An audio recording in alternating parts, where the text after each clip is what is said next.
Just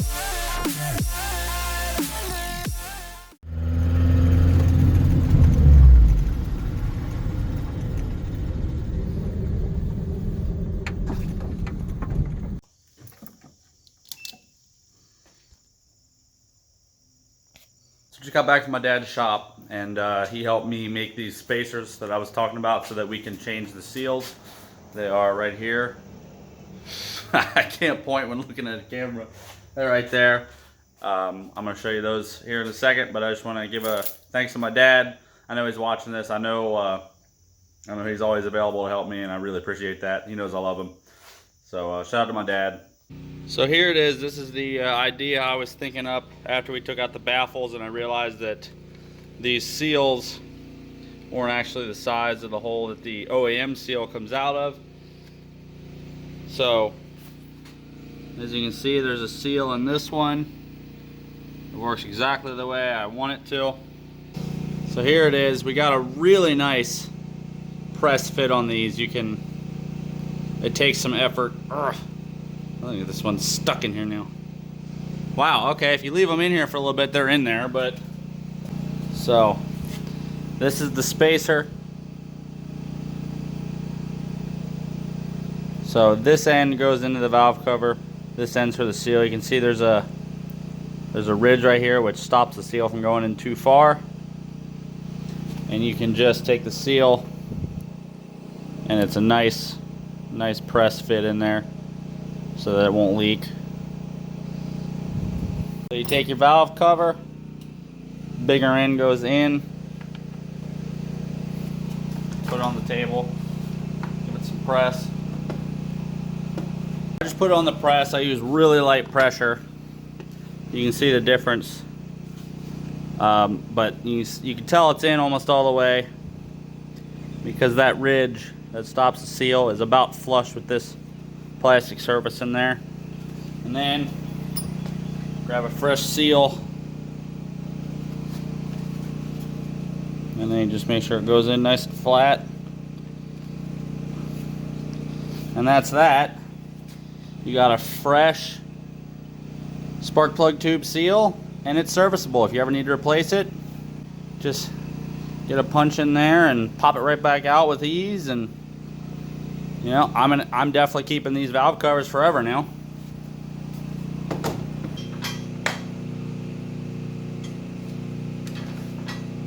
I'm using a brake pad to kind of disperse the weight. Hey, I don't like safety, right? It's a little crooked. There we go, just straightened out. Oh, my dad also bought me this press. Not only did he make me these custom parts, bought me this press too, so cool dude, you know what I'm saying? Alright, it stopped and the valve cover started bending. That's how you know it's in all the way. Oh man, that was perfect.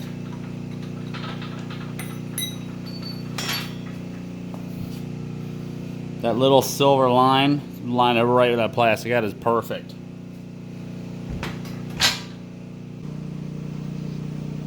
Push that seal in. Oh wait, no, I'm not missing a seal.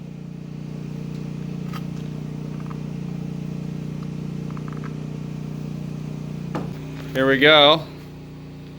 6 new spark plug tube seals, and if I ever need to change them, I can do that.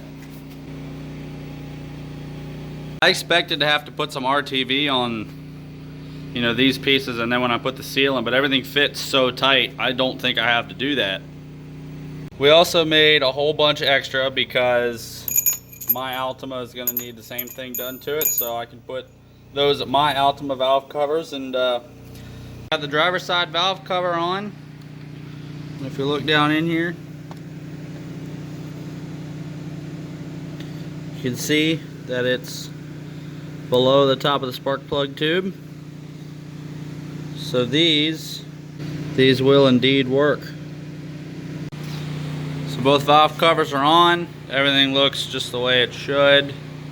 I got the strap back on because I'm going to unbolt the motor mounts, pick the motor back up, because the header is fouling on the steering shaft. So I'm going to try to shift the mounts over to get it off of the steering shaft, at least till it's all the way on, and then I'll figure something out.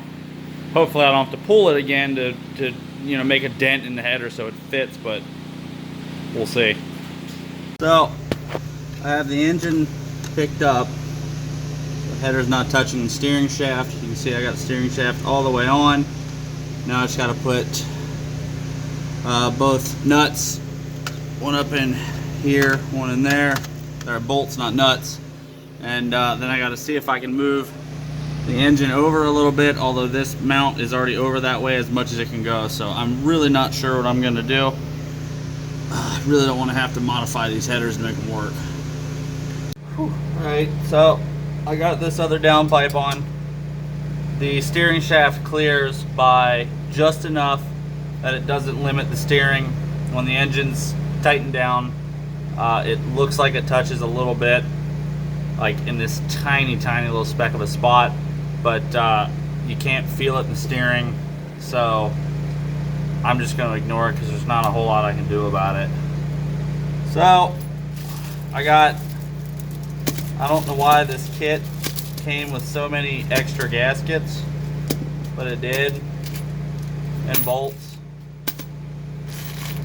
So I'm going to try to get the Y pipe on, and the exhaust will be finished at least. I think that's what this gasket is. That is way too big. I'm not a big fan of having pipe on my throat, you know what I'm saying? Especially cold pipe. Cold pipe. You know, I've always wanted a G or a 350Z. Why don't you go in? Now that I've had the pleasure to build one, I don't really want one anymore. I kind of hate this car now. This is like the worst thing ever. You can see that over there, this isn't lining up. I don't know why I just tried to point at the camera lens. Should have just pointed at it. All these spider webs. Ah! So I used the age-old tradition of not tightening anything until everything has bolts through it, and I finally got this in. Took way longer than it should have, but there we go. Full stainless exhaust. Ugh, happy to be done with that. So, I got the starter on. I just changed out the trans lines because the other ones are really bent up. The alternator's put on. I'm getting the wiring sorted out. I know it looks like a mess right now, but that's only because it is. And also, really didn't feel like trying to find the fill plug for the transmission. So some people may say using the dipstick tube to fill the transmission is lazy. I just call it efficient, and that makes me feel better. So, all this wiring to figure out. Bolt down the intake, put on the fuel rail, plug that all up. I haven't really bolted anything down super tight yet because I want to make sure everything's where it was, because I can't really remember. And just gonna get her done. So before I get too crazy with finishing the engine, I need to get this cross member bolted back in. Some of these holes aren't quite lining up, so got a ratchet strap from the cross member back to the wheel, and I'm going to see if I can pull the cross member back, pop a bolt in it.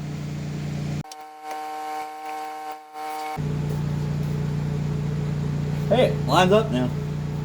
Now that the cross member brace is dealt with, let's put in some new spark plugs while we have this apart.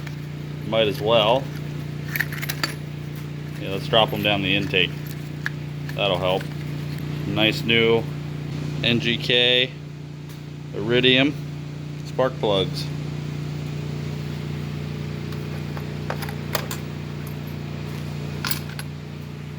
Alright, stick the intake on.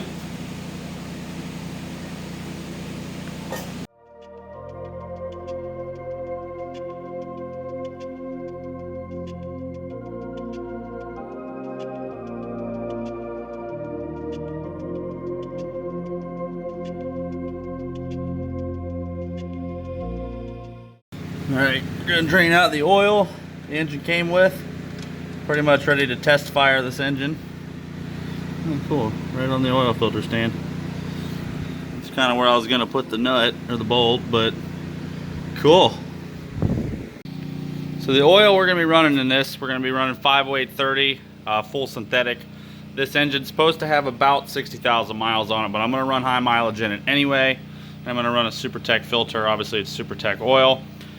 If anybody wants to give me crap about that, I used to use Pennzoil until I found out that SuperTech owns Pennzoil. You can correct me if I'm wrong, but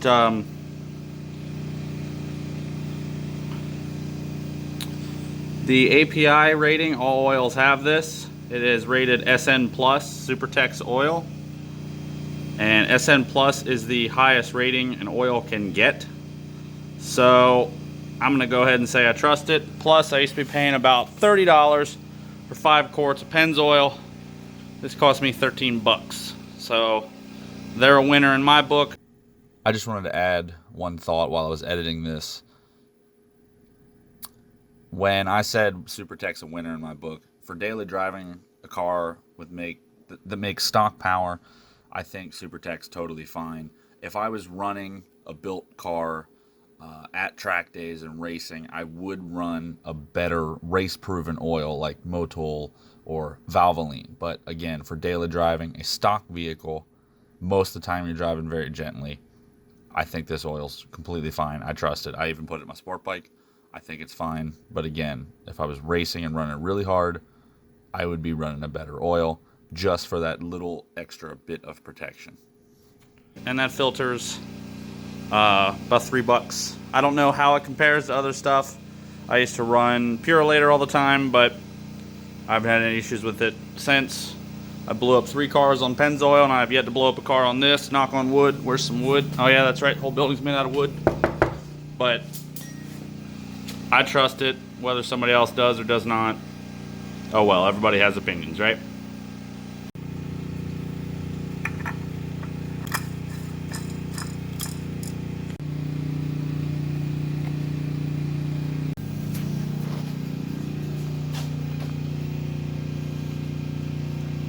I'm not gonna lie, I just ran that into the air filter and I got lucky that I didn't just spill that everywhere. Interstellar night space, no one else sees. In the underground, we're living low key. Can give you peace here in your mind.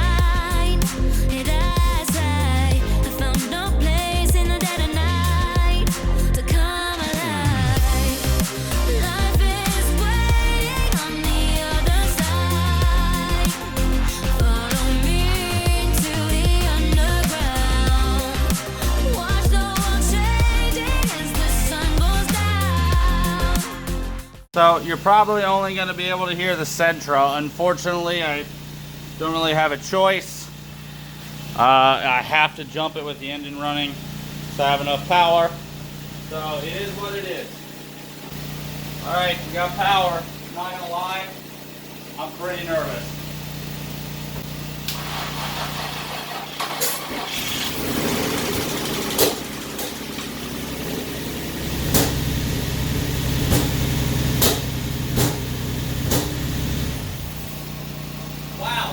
Backfired a lot. What the hell was that about? So I did a compression test. Some of them are like 105, some are 160 like I said. I took all the plugs out and cranked it for about a minute to get the oil pressure up, and then all the cylinders came up to between 180 and 190, so everything's good there. So I looked up the color coding chart for the coil packs, and I think I had not only the cylinder 4 and 6 backwards, I think I had cylinder 1 and 3 backwards too. So it was running on 2 cylinders, which is pretty impressive. So I'm gonna put these on correctly, and then it might actually start now, because I finally figured out what I was doing. Alright, moment of truth. I got everything hooked back up. We're gonna see if it runs, and if I indeed had the firing order, mixed up. I know the firing order is 1, 2, 3, 4, 5, 6. But I think I had coil packs 1 and 3 backwards and 4 and 6. Oh yeah.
Now that I got the G out of the garage for a little bit, pulled the Sentra in here to try out these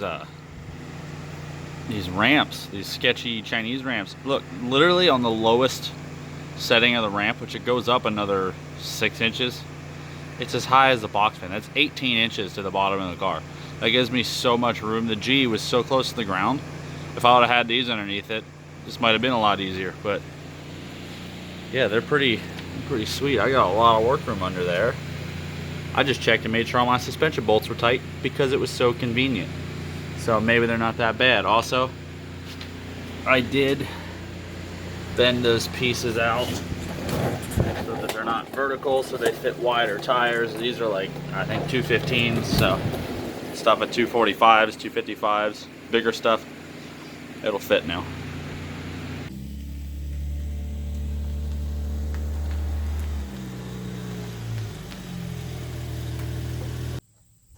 I got the G here. It runs pretty good. The transmission finally bled up so I can back up, because before reverse slipped so bad I couldn't go backwards. We're going to get it washed. Unfortunately, I had to do it right in the sun. I would wait till it's darker, but I'm trying to surprise Cheyenne tonight with it. Or not tonight. I have to go get her in a couple hours. We're coming back tomorrow.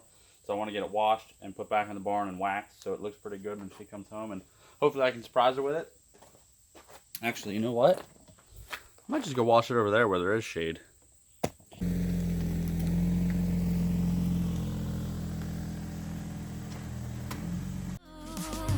There's never been a better time to feel alive. I found no way we're past the lines where truth won't lie. Life is waiting on the other side. Follow me into the underground.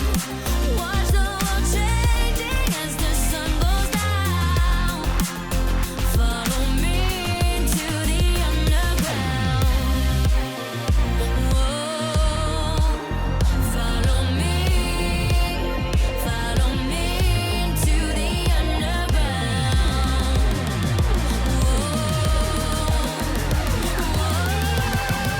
Follow me into the